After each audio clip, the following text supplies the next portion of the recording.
تنسوا الاعجاب بالفيديو والاشتراك في القناة. تعرض عليه الكناس الحضور الكريم السيدة مندوبة إقليم الإفران، السيدة اسم الحلقة الإكاديمية الاجتماعية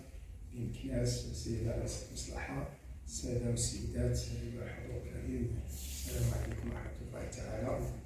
وبركاته. الحقيقة هذا الاجتماع أو ربما يقال هذا اللقاء التواصلي هو لقاء بالمعنى الذي تحدث، هو لقاء تواصلي بمعنى آخر. نأمل أن لا تكون فيه بروتوكولات خلاف، وأن يكون فعلا، لأن التواصل له من الآليات وله من كذلك من المعايير ونقولوا الخصائص التي تميزه، وأنه يكون هناك انفتاح، أن يكون مفتوح، أن لا تكون هناك حدود بطبيعة الحال، وأن يكون هناك تفاعل. لأن التواصل بدون تفاعل نتحدث عن الاتصال ولا نتحدث عن التواصل. بالتالي نود في هذا اللقاء إن شاء الله أن يكون هناك تواصل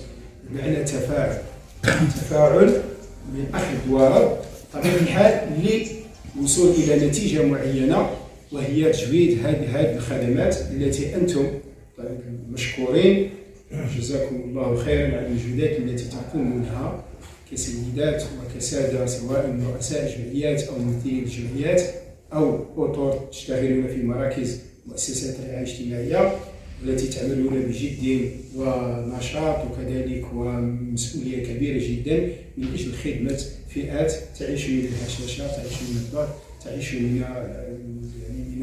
المشاكل العويصة التي تسارنا على تحسين هذه الخدمة من أجل بناء هذا الإنسان، سواء كان طفلا، سواء كان شخص من امرأة في مدينة الصحراء، أو كان مسن أو. بالتالي فالعمل هو عمل جبار، عمل يشتغل على الإنسان، والعمل الذي يشتغل على الإنسان هو عمل صعب جدا.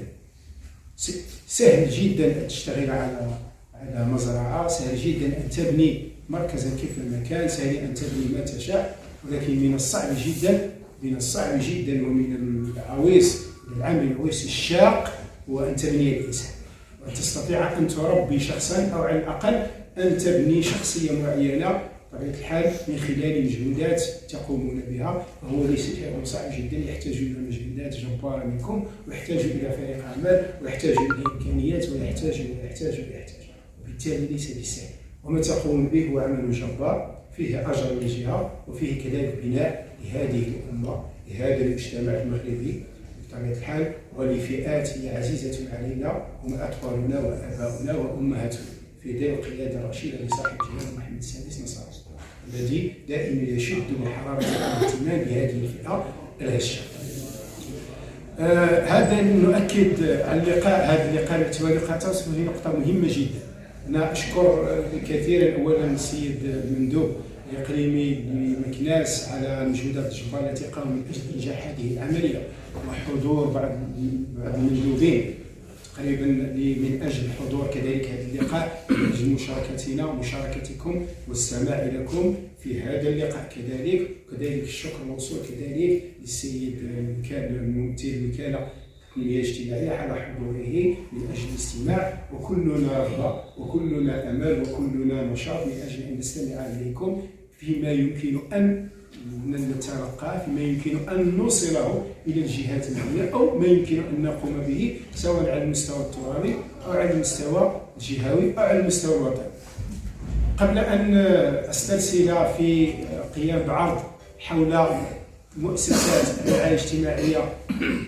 من أجل أخذ النظر سواء على المستوى الوطني كيف هي مؤسسة اجتماعية، شنو هي المعايير، شنو هي القوانين التي تؤطرها بشكل موجز وقصير جدا، سوف نأخذ فيه وقتا طويلا، وكذلك سوف نحتاج على بعض الخصائص التي تميز المؤسسة الرعاية الاجتماعية على المستوى الجهوي بطبيعة الحال، باعتبار نشتغل على الجهة بطبيعة الحال من خلال الأرقام، والأرقام بطبيعة الحال سوف تتكلم عن باعتبار أنه الجهة نتاعنا يجب أن تعلموا أنها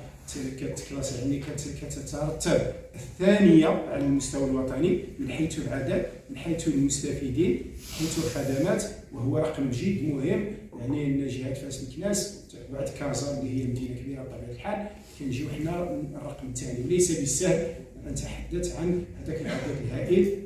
في الجهه. ولكن اسمحوا لي نخرج على الاطار ونسولكم. شباب نخرج على الرحيم انسجاما مع توجهات الوزاره الوصيه وكذلك استراتيجيه التي يقوم بها التعاون الوطني، استراتيجيه جديده من اجل خلق واحد جسور التواصل مع جميع الفاعلين اللي كيشتغلوا مع التعاون الوطني، خلال سواء الشركاء سواء الفاعلين المحليين سواء السلطات العلويه سواء كذلك المقاولات المواطنه. كينظم المستقيه الجهويه للتعاون الوطني بجهه فاس مكناس لقاءات تواصليه مع فاعلين لهم من الاهميه الكبرى اللي هما المؤسسات الرعايه الاجتماعيه، خصوصا الجمعيات، رؤساء الجمعيات او من يمثلهم اللي تقوم بتدبير وتسيير مؤسسات الرعايه الاجتماعيه، سواء في مجموعه من الاصناف، سواء اللي خاصه بالتندروس سواء اللي خاصه بالاشخاص والانسان. كنسجل هنا انه تقريبا ما يخص التندروس عندنا تقريبا 172 مؤسسه، عندنا واحد 27 اللي كتشتغل مع الاشخاص في وضعيه صعبه، بالاضافه الى انه جهه فاس مكناس فيها 172 مؤسسه رعايه اجتماعيه واللي كتكلاصا اللي كترتب الثانيه على المستوى الوطني. هذا اللقاء التواصلي تهدف الى اولا تعريف استراتيجيه المؤسسه في هذا المجال، خلق هذه الجسور مع الممثلين تاع الجمعيات ولا مع رؤساء الجمعيات من اجل معرفه المؤسسه التعاون الوطني، معرفه الادوار اللي كيقوم بها هذه الجمعيات، معرفه القوانين سواء القانون 14/5 او 65/15، كذلك معرفه المنظومه التدبيريه داخل هذه المؤسسات. وهذه اللقاءات هي لقاءات تواصليه كتخلينا اننا نتعرفوا عن قرب على الصعوبات والتحديات اللي كتعيشها المؤسسه، وكذلك نتعرفوا على التجارب الفضلى للمؤسسات، وذلك في اطار التقاسم والتشارك. والحمد لله كان هناك تفاعل كبير جدا داخل القاعه بمشاركه تقريبا واحد 60 مشارك اللي عبروا على